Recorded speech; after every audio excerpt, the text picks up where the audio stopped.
Yo, what's good? What's good? What's good, y'all boys? Rise and shine, bro. You only if you're early, then you're on time. That's the way I see it, man. If you're on time, you're late. Yo, You know what I'm saying, man? We here, man. We back again. It's the podcast, baby. Going for the gusto, man. Y'all boys, I had a bit of a hiatus, but I'm back, bro. You know, I had to take care of some business in life, but I'm back, man. I'm ready to do this. I got my boy with me, Soren. How you feeling, Bubba? man, I'm all right, man. A little tired, but we gonna make it happen.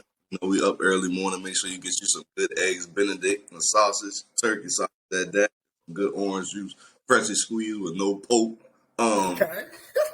And get you a blueberry biscuit on the side as well. And yeah, make sure you brush your teeth after. Yeah, you gotta do that, bro. You gotta keep them pearly whites right. So listen, man, y'all boys, man, we back, man. It's the college football edition, man, and we got, what we want to do is compile one big topic today, so we can bounce off ideas, run through this whole thing because it's about that time for the college football playoffs to start, man. So you know what I'm saying. This whole episode is centered around the college football playoff. Our thoughts about the teams, who all we think will get in, scheduling, and how this whole thing gonna play out. So I'm gonna let you go ahead and go first, Bubba. So check this out, right? So right now we got Michigan, Ohio State, and TCU and Georgia, right? So let's put it like this: we all know Michigan, Ohio State gonna play, right? More likely, me personally, I got Michigan because I got Michigan too, though. Michigan just running the ball too well right now, and CJ Stroud can't make a read. I'm sorry, I'm the one to say it, but can't make no damn read. On top of that, he's in a scheme to where it helps hide his flaws, which you're supposed to be in that type of scheme so you can end up being a great player that you are. So with that being said, I think they're on a crash course. I think they will meet again, but after them meeting again, I think Michigan will beat them again in the Big Ten championship game. So with that being said, I got Ohio State not making the playoff. People about to have their ears all pinned back and all mouth frowned up and chewed up, but it is what it is. Them boy not making it. Even if Ohio State beat Michigan, that loss came late and they already beat them, and it just is going to matter to how big of the margin it is, and then it also depends on what happened with TCU, right? Because TCU is in a spot to where they can win out because they go play Baylor today at 12. They play Iowa State, and then there's another team here that I'm not able to see, but that most likely might. Let me ask you something. What do you say? If Ohio State out, you got Tennessee, or you got what do you think? Clemson. I don't think Clemson that good, but they might get in there. No, because Tennessee can't get in. Because Tennessee got to come see us in Atlanta. Yeah, no, but they not. I don't think they'll hold that against them though. They will, because at that point you got to look at USC that only got one loss on their record, and they'll have two. Yeah, but you could argue that they got Bama on their resume, and then depending on how close. That you can argue that, but at the same point in time, it's yes, we all know the SEC. You may not agree with this, but we all know the SEC the best division in football. But at the same time, is that you gotta give these other divisions a chance. That's why USC and UCLA going to the Big Ten, because they can't compete when it comes down to y'all moving into the SEC and Oklahoma is because y'all can't compete being in the Big 12 when it comes down to these conversations that me and you having right now. So unless you win out. Now, if y'all come into the SEC next year and y'all play lights out and y'all get into the championship game, then your conversation that you've been saying that in your argument has been right this whole time. You know what I'm saying? But the question is that can y'all put up the numbers, and can the defense play defense? You know what I mean? So that's what it's gonna come down for y'all in my eyes at this point. Well, you got to think about this, bro. We lost to Bama by 1 point in a game we should have won, right? No, that's true. That's true. So, but we lost to because the Big 12 team, they spread each other out. That's why the points that's why the points look lopsided. Even though I don't Right. think the offenses are that good or the defenses are that bad. It's just you're so spread out all the time that like your linebackers almost become non-existent. Like they only on the field like to make what I'm saying. Like most of them run 4-2-5s. That's the defense most Big 12 teams run because and so 3-3-5. Right, or 3-3-5, yeah. And so the way I see it is that right this year with the emergence of Tennessee, my argument is kind of not as valid because with Tennessee and Ole Miss, the way they played this year, it kind of, and LSU playing pretty good too, it kind of bolsters it. But like in previous years, it was always just, it's Georgia and Bama, or it's LSU and Bama. It ain't never really been, because Tennessee ain't never been that good in the past. But what's going to happen when Texas and Oklahoma move? But when Texas, not only NIL, but when Texas and Oklahoma move, the recruiting is going to switch dramatically. Absolutely. So look, I think right now, Michigan, Ohio State got to play, right? We know that. I got Michigan winning that game too, so I think Tennessee or they're moving to the 4th spot for now, right? And then at the end, go ahead. Let you finish. I'm gonna let you finish. Well, because then at the end of the day, right? It's like, okay, I feel like this year a 2-loss team is gonna get in, just because it's gonna be. Then at that point they gotta make the playoff bigger because. I've been telling you 8 teams. I've been telling you 8 teams since 2 years ago. I understand that, but at the same time, is that you can't let a 2-loss team in just because who they played. Because Oregon, and the Big 12, they can't control who they play. They just beat whoever in front of them. That's like when Cincinnati, right, shot Bros Sham, right? Like, them boy ran the table and then they got in. You know what I'm saying? They beat who was in front of them. That's like the years of UCF. Them boys should have been in the playoff, but they only could beat who was in front of them at the same time. So it's like, then you pretty much telling these teams that end up having to move like USC and the UCLA's to compete, because now you're saying, well, they play in the Pac-12. Now look at Bo Nix and them boy. Bo Nix lost to Georgia and they didn't lose until last weekend, right? So with that being said, is this that he was running the table. Now, you can say the same thing for USC, but USC lost to Utah, I believe. Mm-hmm. Or UCLA. So they lost to Utah. So Washington. Somebody lost to Washington, too. That was Oregon that lost to Washington. So then with that being said, is just that you gotta we gotta figure that out to where that you gotta you can't just be like, well, nah, like you can't count that. You can't account for that. You know what I'm saying? Just because they played them boys, it don't matter. So they gotta. I think if TCU went out, TCU's definitely in. I got TCU at 3. I got USC at 4.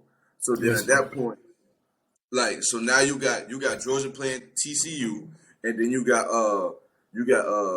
Michigan playing USC. Now, do I think I already know who going? If that ends up happening, I don't think it will, but I think that's how it should happen. But if that ends up happening, I could see an upset out of USC playing against Michigan just because of how they play. I just think so because Michigan gonna be too physical for them, man. Michigan gonna make them play football. But wait. I thought the same thing when we played Oklahoma that year. I thought the same thing now. And then we in a dogfight. But we went into like 7 overtimes with Oklahoma before Sony Michel scored the final touchdown. Yeah, but that's because like that's because like when Big 12 teams play SEC teams, they come in. The personnel that you watch film on ain't gonna be who step on the field. Like they got linebackers who can stop the run. But they don't be useful in a Big 12 or Big 12 matchup. Right. And so I think what'll happen too is the versatility of the players that you do recruit are also changed by switching conferences too. But like I think based on what you're saying, go ahead. No, I was just saying absolutely. I agree with you because now Texas can get a kid from Florida now instead of end up having to compete with everybody in Alabama, Louisiana, and the Arkansas, and trying to grab somebody from California, to where now you can get a guy from Texas. You get a guy from Pennsylvania to coming all the way down to Texas because my mama can see me play on CBS at 3:00, 3:30, or 7:00, because for sure we know that they're gonna be on the TV. So with that being said, it's just that we gotta account for that. You feel me? So no doubt. I honestly, I think the bigger conversation is like they should expand the playoff. I think the question is whether you think it should be 8 teams or 12 teams. Like I hear 12 kind of sound like a lot, but when you think about how vast college football is, like how many teams and conferences, like I can see like a Penn State being ranked number 10 and getting to play a Oregon who ranked like 6 or 5. You know what I'm saying? And I feel like that'll be a good matchup. Two lost teams. The thing is about that though, right? So it comes down like they gotta compare it to the league, right? So if we do 10 teams, you might as well do 14 teams making the playoff, right? Because that's how many teams make the playoffs, right? It's 7 on each side, right? Right. So now you only get one. So let's say number 1 and number 2 only get first round. Get the bye. Yeah. Boom. So now you got 3 and 4. You got 3 and 4 playing against they'll be playing against 14 and 13. So, yeah, something like that. Mm-hmm. And so with that being said, is that you gotta what's the name? Damn. They'll probably have to shorten the season, but then again, the way college football is, you can't shorten the season. Like the way college football is, right? Like I feel like 11 games is what it is. I think if you play 13 games, I think the players will be fine with that. Right. I just think like I think college football they're gonna want the revenue from the playoff games. The playoff games gonna bring in more money. So I don't think they're gonna be thinking like, oh, we need to think about the players, because they ain't been thinking about the players this far. So I don't really think.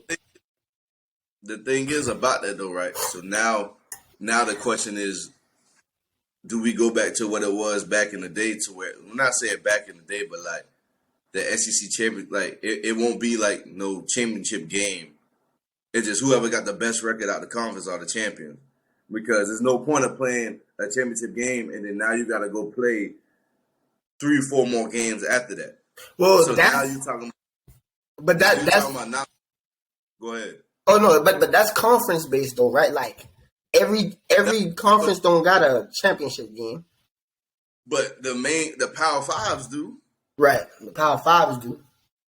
So at that point, it's like what? Because now instead of the month of December being all like the regular bowl games, now you talking about college playoff games, and then now the bowl games that people are playing in are going to be non-existent. So now you're going to have even more players being like, well, fuck no, I'm not about to get no scouts coming to me to play this game.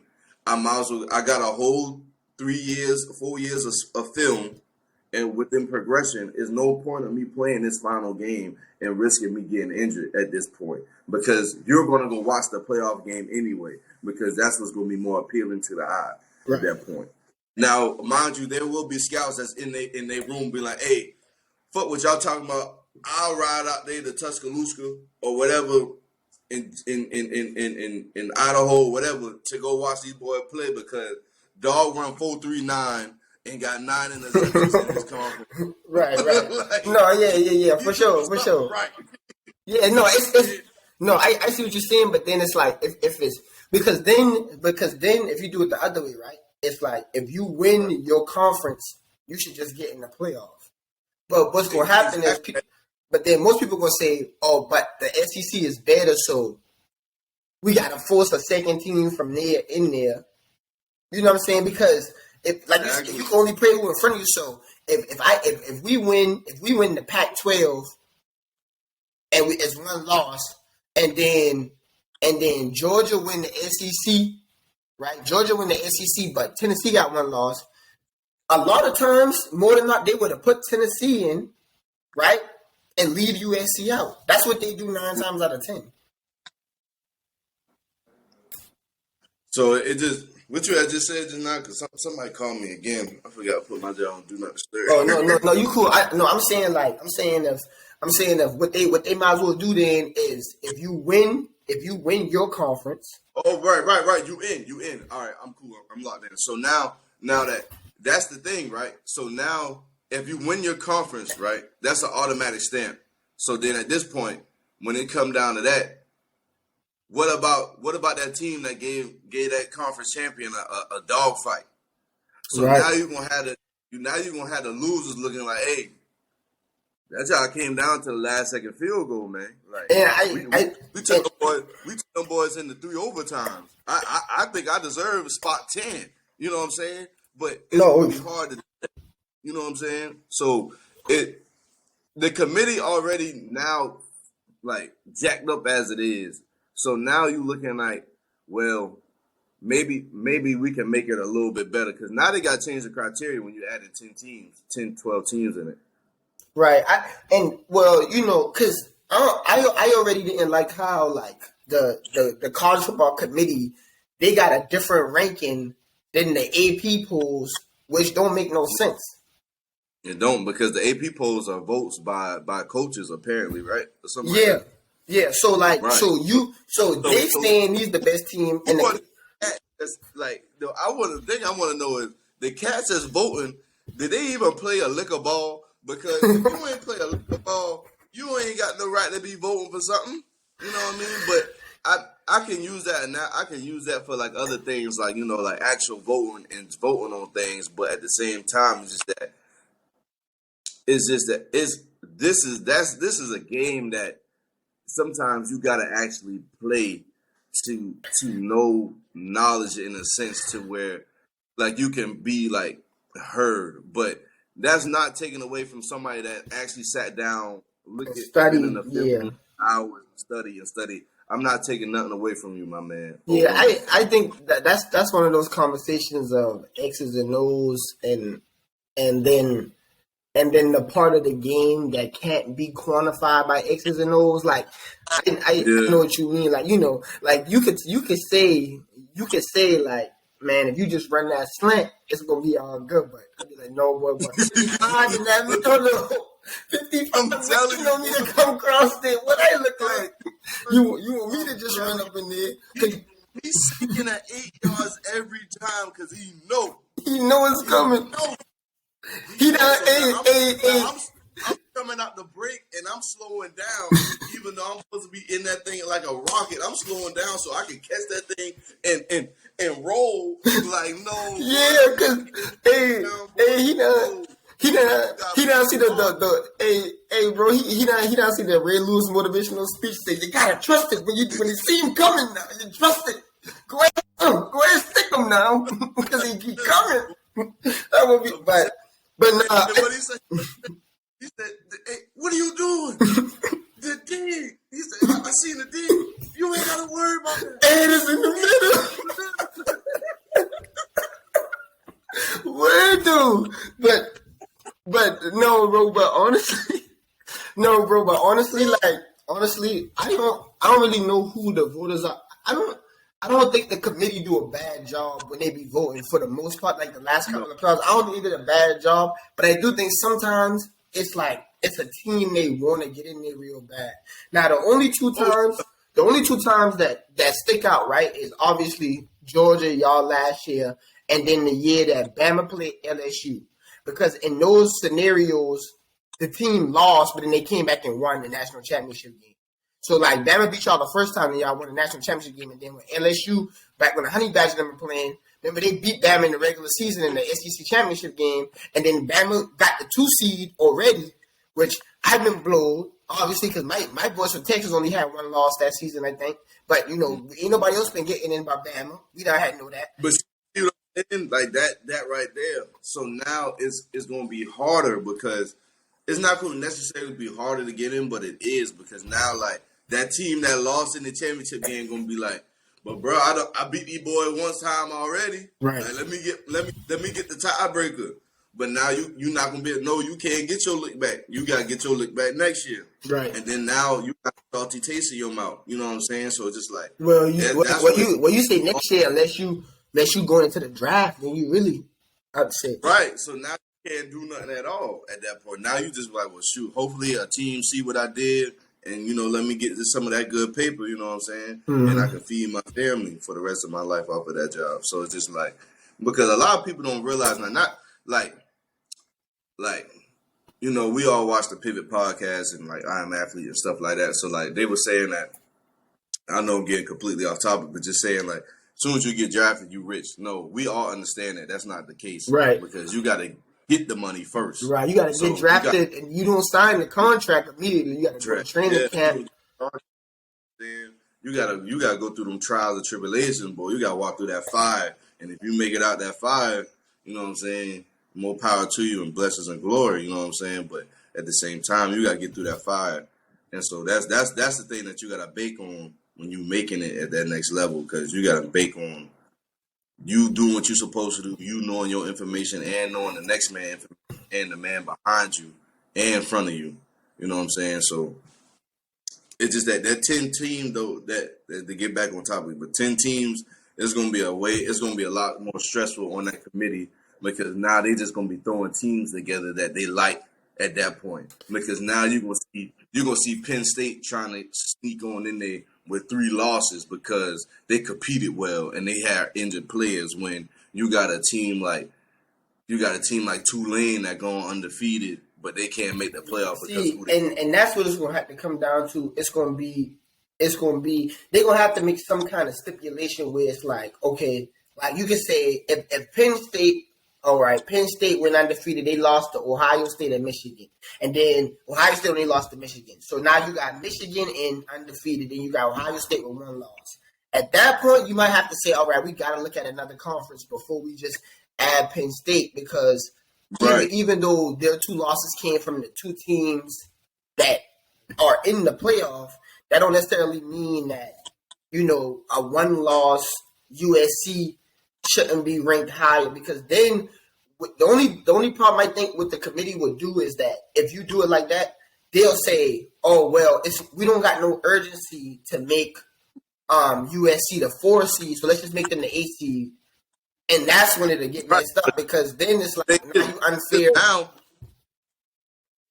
no, like you said, you're gonna be unfair to the other conferences, because now how are we gonna look at the Pac-12 and how are we gonna look at the Big 12 now that, let's say, the 2 biggest teams out them conferences are leaving. Right. So now Cincinnati got to come in there out of being an American conference and be like, hey, we about to run this table. Right. Hell, what y'all got going on? And then so the same for the Pac-12. I don't even know who's going into the Pac-12. So like, if you know, is it? Yeah. Y'all let us know in the comments. Because I don't know. So now we're saying that, well, the Pac-12 going back to the Pac-10. Because who is actually going into that conference for real? I think because they lose. Isn't like UCF going to the ACC or something? I know it's a lot of teams trying to make big boy moves, and which they have to compete with the playoff. Right. So now, like. But it will get down to like 12 teams, 10 teams for sure. Like I say in the next 3 years, most definitely. Because they just gonna have to because you know why? You know what's about to happen? NIL is about to happen. When NIL happen, people gonna start saying, "Well, I'm gonna just go here. I'm gonna go to this school anyway because I don't have no urgency to play in the SEC. I got the NIL deal. I got the TV deal regardless. You know what I'm saying? So now they're gonna be saying in their head, well, I can go play for whoever Miami or Ohio just because I want to go there. But see, the thing about that though is it's gonna come down to being like it's gonna be that one kid that's that come from my neighborhoods type shit, and to where like he trying to put the whole block on his back, and he really can't do that. So then now he got no choice but to go to a Bama or a Georgia type of school, to where that now he got to get the booster money. He getting all type of money and all type of deals, and now he's shipping all that money back home. And then if God forbid all else fails, now he ain't got nothing to show for it. Now everybody in the hood, everybody back home straight, which is good. But at the same time, what about you? Yeah. That's one of them things about when NIL was first coming out. I know we had a conversation about it. It's like you giving pretty much kids You a give lot of money. you give a 17-year-old $1 million. Right. That's $2 million. That's outrageous. That who ain't never really seen that kind of money before. That's like Dion said. Like you got to get coaches in the facilities that know how to deal with players that done dealt with that type of money before. Right. Because these coaches ain't gonna know. Well, I ain't gonna say. I'm just repeating what somebody said. So right. don't hold that on me. You know what I'm saying? But just at the same time, like that's just like you, like just like an average person at work, and you dealing with somebody that got like $3 million on them, but they not listening to anything you say because they're not gonna hold what you say any type of value because you ain't got no bread. Right. And that's what type of society right now. Because like a lot of people, like us, a young generation, bro, we not listening to our old heads. You know what I'm saying? Our old souls that we got around us because we coming up on a lot more money than they ever seen before. Right. And so then now it's like we got to end up getting a piece of humble pie. And then sometimes a humble pie might end up you behind some bars and you looking like a dickhead. You know what I'm saying? It's like, this is being real. So now, with that being said, is that you got to understand that, dude, you got to listen to your old heads, man. And these coaches got a lot on their plate. Now, I'm sure they're going to be getting some money, too, because these students are going to be getting some money. But on top of that, man, like, I think it's going to be very difficult to coach a kid that has that much money coming in. No, and definitely. Realizing I don't have to be at practice, bro. Right. Like, no, definitely. I don't have to be at practice because at the whole point in time, like, we all love the game, but we play the game to feed our family. And I mean, at the end of the day. I think it's gonna. I think it'll weed out people, right? It'll show who really does have love for the game. Because when college football get to that point, and like the CJ Strouds and Bijan, we not seen them talking about all the cars and stuff that they got already at this time. They still show up to practice every day because you could tell they really out there because they love the sport. But and the coaches got to be. Them boys 21. Them boys 20s though, like they 21, 22 years old. Yeah, but they had got the NIL before that. Right. Did they? Didn't CJ get his when it first came out? NIL just came out this year, isn't it? No, because remember Garrett Wilson, them boys were saying they had one last year. Some of them boys at Ohio State had some last year. Them boys had their own NIL because. No, I'm pretty sure. Hey, y'all let us know in the comments down below. Don't quote me on that now, but I'm pretty sure I saw something where he wish he would have stayed a year so he could get that NIL deal. But he was like, I had my own little NIL. He had like a little Lindell White type of situation, not as big. Well, Lindell White was getting 300 racks. Yeah, no, for sure though. You scored a touchdown. But no, I think it's just I think it's one of them things where. You gotta find the equal value, like what I'm saying. Even if you didn't play the game and you on the coaching staff, you could bring life messages, like because you still down live a life, like and so I think it's the median way the coaches they try to find out the play. You get to see who really love the game in the players. Cause like Conor McGregor said, bro, when you a millionaire, it's hard to get up and go to the gym in the morning. Now you done got all that money, you sleeping inside a robe. You know what I'm saying?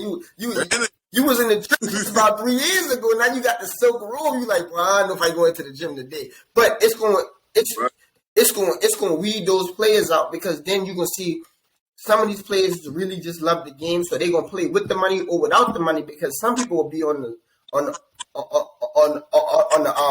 bench soaking because like, dang, how he got bread, but I ain't getting no bread, So even those players, it'll weed them out because those players will say, you know what? Well, I'm gonna keep grinding in about the bread because I can see the bigger picture. I'm worried about the lead, So it'll weed them out, and I think it'll also weed out the coaches because if you're on a coaching staff and a player making more than you, you gotta say, you know what, I really love the coach. I really want these kids to do well for themselves. So it'll kind of weed itself out a little bit. But I think in the next coming years, they're gonna start putting like rules and regulations on NIL. But for the time being, it's gonna completely change college football landscape where players start to go to school at, because once that changes, I think at that point you gotta change the college football playoff, because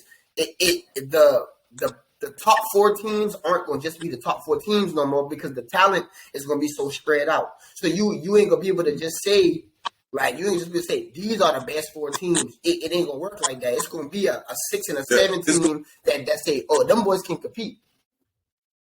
Yeah, because it's going to be like, and as crazy as it sounds, it's going to give more of these small town areas more chances to get players to come out of these small town areas, because you got to recruit so deep now. Yeah. You're not going to be able to just be like, oh, well, I can go get this guy, this guy. He third, he 50, he's 75, and he 120. You know what I'm saying? Now you got to go real deep. You got to come out here to the Charlestons or the Hilton Head, the Savannahs, or the Brunswick or Columbus, Georgias, or like, you know, the real small areas, like a Huntsville, Alabama. I know those are big names, but like, you know what I'm saying? Just still in the sense, like you know what I'm saying? The area. In football, You gotta hit some woods before you even get to the area. Yeah. That's the main point.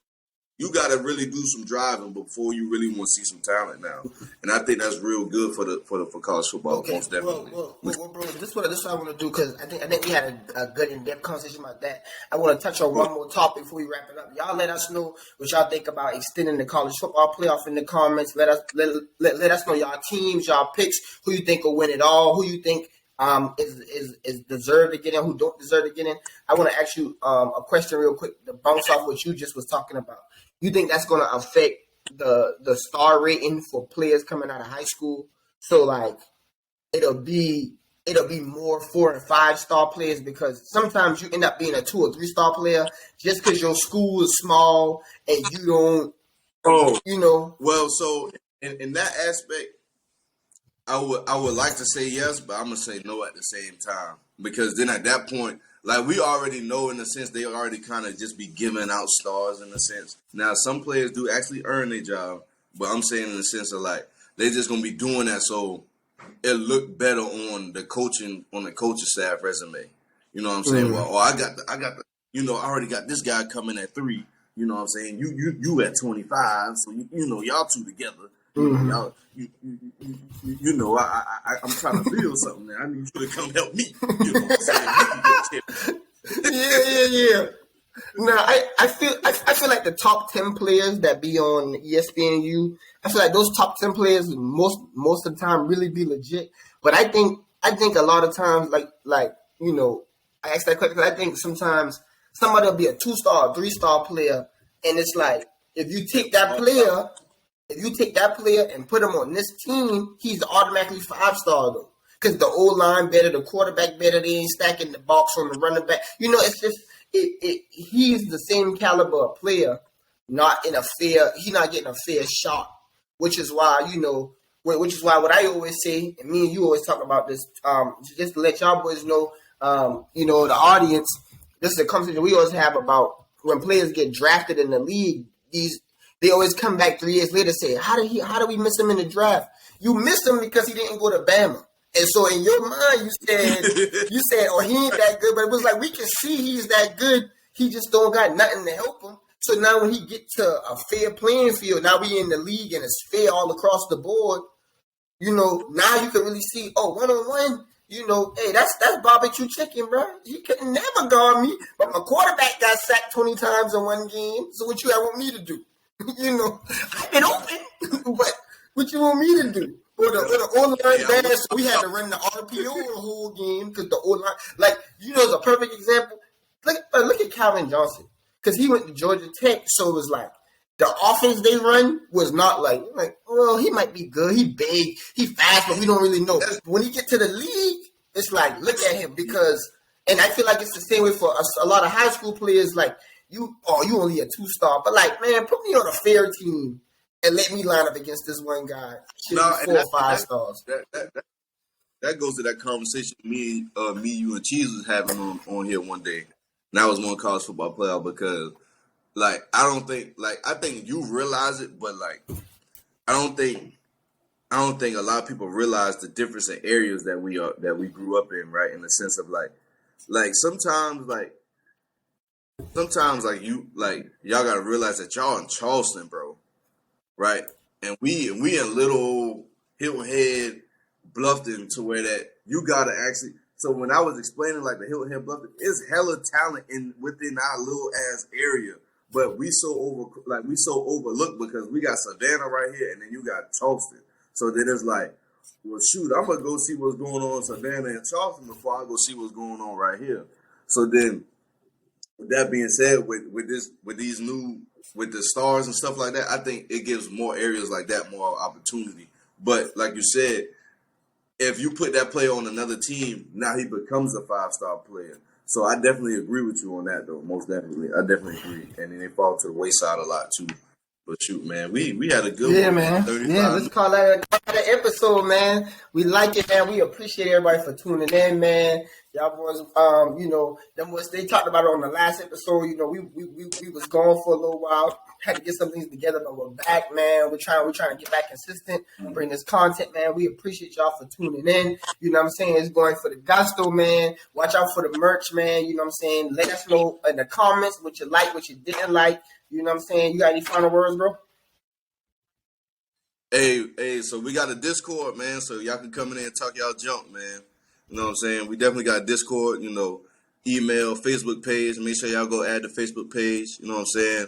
Going for the Gusto podcast. And then on top of that, man, y'all hit the comment section, man. We see who coming through, man, and y'all make sure y'all go to caprisun.com and type in on the promo code Going for the Gusto.